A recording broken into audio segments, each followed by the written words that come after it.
সীমান্তরেখা লেখিকা ঝিলিক মল্লিক পর্ব ২।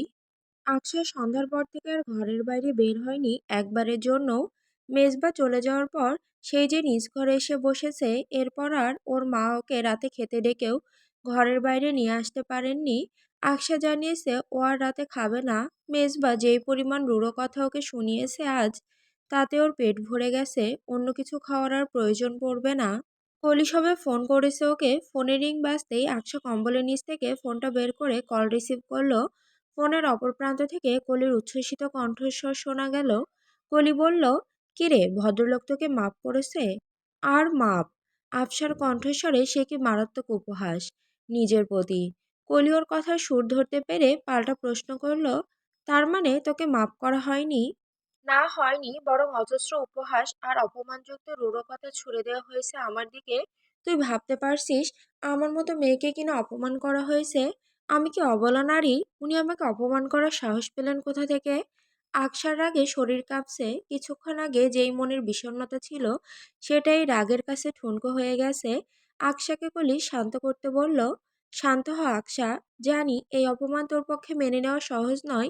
তুই তো অমন মেয়ে না, তবে এমন আচরণ কেন করলেন তোর সাথে? তুই যেভাবে ওনার সম্পর্কে বলছিলি, তাতে তো ভেবেছিলাম মেজর মেজবা ইফতেখার একজন জেন্টলম্যান। জেন্টলম্যান? হাহ, জেন্টলম্যানই বটে উনি। না হলে এত শান্তভাবে বলা কথার প্রভাবেও আমার এমন অসহ্য ঠেকতো না। আকসা সামান্য উপহাসের হাসি আসলো। এসব নিয়ে ভাবনা চিন্তা করে নিজেরই শরীর খারাপ করে ফেলছে। একটু বিশ্রাম নেওয়া প্রয়োজন ওর। তাছাড়াও আগামীকাল ভার্সিটিতে একটা প্রেজেন্টেশন দেওয়ার কথা। রাতের মধ্যে সেটা কমপ্লিট করে রাখতে হবে। এজন্য কলির সাথে দ্রুত কথা শেষ করলো ও। ২ মিনিটের জন্য ফেসবুকে ঢুকে নিউজ ফিড স্ক্রল করতে করতে হঠাৎ চোখে পড়ল ওর ভাই মেজবা ইফতেখারের আইডি ট্যাগ করে একটা ফটো পোস্ট করেছে, যেখানে ক্যাপশনে লেখা আছে, অন দ্য ওয়ে। তারা বাইকে ছিল। বাইকটা ওর ভাইয়ের, কিন্তু ড্রাইভ করছে মেজবা। এককালে যখন মেজবাকে চিনতো, তখন থেকে ও জানতো মেজবা একজন ভালো বাইকার। মেজবারও বাইক আছে, অবশ্য তার বাবার নাকি গাড়িও আছে, কিন্তু মেজবা খুব একটা গাড়ি ব্যবহার করে না, বাইক নিয়ে চলাচল করে বেশিরভাগ সময়। আকসা ফটোটা এক পলক দেখে সরিয়ে দিয়েছে। বড় ভাইয়ের প্রত্যেকটা পোস্ট, প্রত্যেকটা ছবিতেই রিয়াক্ট কমেন্ট থাকে ওর, কিন্তু এই পোস্টে ও রিয়াক্ট দিল না, একেবারেই এড়িয়ে গেল। আজ শুক্রবার মেজবাদের বাসায় যাওয়ার আজ কথা। কথা রয়েছে জুম্মার নামাজ আদায় করেই একসাথে ওরা সবাই যাবে। কিন্তু মেজবা নাকি হঠাৎ সকালে কল করে ইরফানকে বলেছে ১২টার আগেই পৌঁছাতে, জুম্মার নামাজ না হয় তার একসাথে সেখানকার মসজিদে আদায় করে নেবে। মেজবার কোনো কথাই ফেলতে পারে না ইরফান, তাই এক কথায় রাজি হয়ে গেছে ও। আকসা সকাল থেকে বসে ভাবছিল ও যাবে কি না। যেই ব্যক্তি ওকে এভাবে অপমান করলো, তার বাসায় যাওয়াটা কি সমীচীন হবে? অনেকক্ষণ যাবৎ ঘরের ভেতর পায়চারি করতে করতে একথা ভাবছে আকসা। তখনই ওর মা আয়েশা বেগম এসে তাড়া দিলেন। আকসাকে উদ্দেশ্য করে বললেন, ও আকসা, জলদি তৈরি হয়ে নে, আমাদের যেতে দেরি হয়ে যাবে কিন্তু। তোর রেডি হতে হতেই তো ১ ঘন্টা। মায়ের কথা শুনে আকসা আলমারি খুলে জামা কাপড় বের করে নিল গোসল করতে যাওয়ার জন্য। তখনই আয়েশা বেগম আরেকবার এসে বললেন, তোর আব্বু কল দিয়েছে, তোর সাথে কথা বলবে, কথা বলে নে আগে, তারপর গোসলে যাস। আকসার আব্বু থাকেন কাতারে। আজ প্রায় দীর্ঘ ১৫ বছর যাবৎ কাতারে আছেন ওর আব্বা ইশাক খন্দকার। অবশ্য ২-৪ বছর পর পর তিনি দেশে আসেন ২-৩ মাসের জন্য। এই তো গত বছরও এসে গেছেন তিনি। আকসার প্রতিদিনই ওর আব্বুর সাথে কমপক্ষে একবার হলেও কথা হয়। আজও গোসলে যাওয়ার আগে আব্বুর সাথে কথা বলে নিল। ইশাক খন্দকার মেয়ের সাথে কথা বলা শেষে ফোনটা মেয়েকে ওর মায়ের কাছে দিতে বললেন। আকসা গিয়ে ফোনটা ওর মায়ের কাছে দিল। ইশাক খন্দকার ফোনের ওপাশে ভিডিও কলে ছিলেন। বিবিকে ফিসফিসিয়ে বললেন একটু নিরিবিলি জায়গায় যেতে। আয়েশা বেগম স্বামীর কথা শুনে নিজ ঘরের বেলকনিতে চলে গেলেন। ইশাক খন্দকার তখন বললেন, মেয়ের বিয়ের কথা তো এবার ভাবতে হচ্ছে আয়েশা, মেয়েটা বড় হচ্ছে। ছেলের কথা না হয় পরে দেখা যাবে, বেটা ছেলে আর কিছুদিন দেরি করে বিয়ে করলেও অসুবিধা নেই, কিন্তু ছোট্ট মেয়েটা চোখের সামনে বড় হয়ে যাচ্ছে, ওর তো এবার বিয়ে দিতে হবে। নেহাতি আমি আসতে পারছি না এখন। তুমি একটু ভাই সাহেব আর তোমার বাপের বাড়ির লোকজনকে বলে কয়ে একটা ভালো ছেলের খোঁজ করো তো। আয়েশা বেগম বুঝতে পেরেছিলেন তার স্বামী কি নিয়ে কথা বলতে পারেন। কয়েকটা দিন যাবৎ একমাত্র মেয়ের বিয়ে নিয়ে টেনশন করছিলেন ইশাক খন্দকার। ফোনে কয়েকবার এ কথা বউকে বলেছেনও তিনি। আয়েশা বেগম একটু দ্বিধান্বিত হলেন না, বরং শান্তভাবে বললেন, আপনি চিন্তা করবেন না ইরফানের আব্বু, আমি যত দ্রুত সম্ভব আমাদের আকসার জন্য ভালো ছেলে খুঁজব। আকশা আজ একটা অলিভ কালারের পাকিস্তানি ডিজাইন কোডের কামিজ পরেছে। ওর এই ড্রেসটা ভীষণ পছন্দের, বিশেষ উৎসবগুলোতে এই ড্রেসটাই বারবার পরা হয় ওর। কামিজের ওড়নাটা গাঢ় মেরুন রঙের।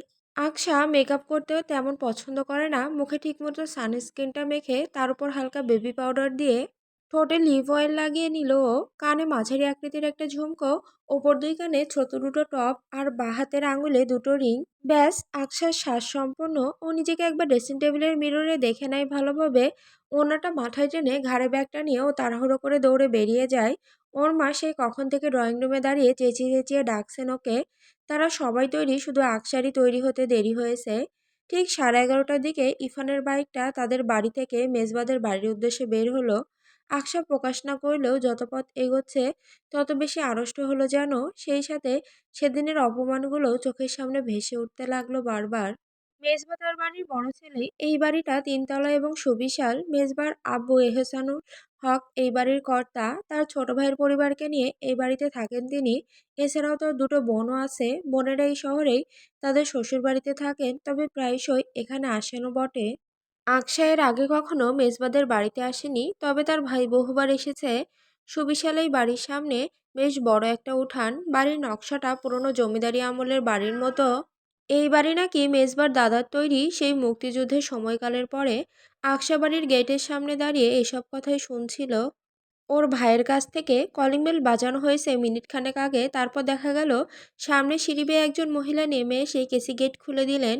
মহিলাটি সম্ভবত মেজবার মা হবেন। কিছুক্ষণের মধ্যে তার কথাতেই বোঝা গেল তিনি মেজবার মা। তাকে এর আগে আকশা খুব একটা দেখেনি, তার মনেও নেই সেভাবে। তবে ওর মা আর ভাইয়ের খুব ভালো পরিচিতি বোঝা গেল। ওরা ভেতরে যেতেই মেজবার মামুনি ঈশা বেগম বললেন, আপনাদের তো আরো আগে আসার কথা বলেছিলাম আপা, দেরি করলেন যে। মেজবার মা কপট রাগ দেখালেন। আয়েশা বেগম মৃদু হেসে বললেন, ওদের রেডি হতেই দেরি হয়ে গেল আপা, কিছু মনে করবেন না। আকসারা নিচতলায়, এরপর দোতলা ছাড়িয়ে তিনতলায় গেল। ঈশা বেগম ওদেরকে দেখিয়ে দেখিয়ে নিয়ে যেতে লাগলেন। বললেন, আমরা পুরো পরিবার তিনতলায় থাকি, নিচে দুই তলায় ভাড়াটিয়ারা থাকে। আমাদের তিনতলায় একটাই ফ্ল্যাট, আবার বিশাল বড়। সেই ফ্ল্যাটে 7টা শোবার ঘর, প্রত্যেক ঘরে অ্যাটাচড বাথরুম, বসার ঘর, রান্নাঘর দুটো, খাওয়া হয় এক ঘরেই। আসলে আলাদা থাকার কথা কখনো ভাবেনি আমার মেজবার আব্বু। আর তাদের দুই ভাইয়ের যে মিলমিশ, এজন্য দুটো ফ্ল্যাট অ্যাটাচড করে একটা ফ্ল্যাট করে থাকছি সবাই। কথা বলতে বলতেই সবাই সদর দরজা পেরিয়ে ভেতরে প্রবেশ করলো। আকশা ঢুকেই বুঝলো আসলে অনেক বড় ফ্ল্যাট। সম্পূর্ণ তিনতলা জুড়েই তারা থাকেন। বসার ঘরটা অনেক বড়। ঈশা বেগম তাদেরকে সোফায় বসতে বলে বাড়ির সবাইকে ডাকলেন একে একে। আকশা ফোনটা হাতে নিয়ে লক খুলে ফেসবুক স্ক্রল করছিল সবে। তখনই দেখলো মেজবা একটা কালো রঙের টি শার্ট আর ব্লু ট্রাউজার পরিহিত অবস্থায় দাঁড়িয়ে আছে বসার ঘরে প্রবেশের খোলা দরজার সামনে। ওর হাত দুটো প্যান্টের পকেটে ছিল।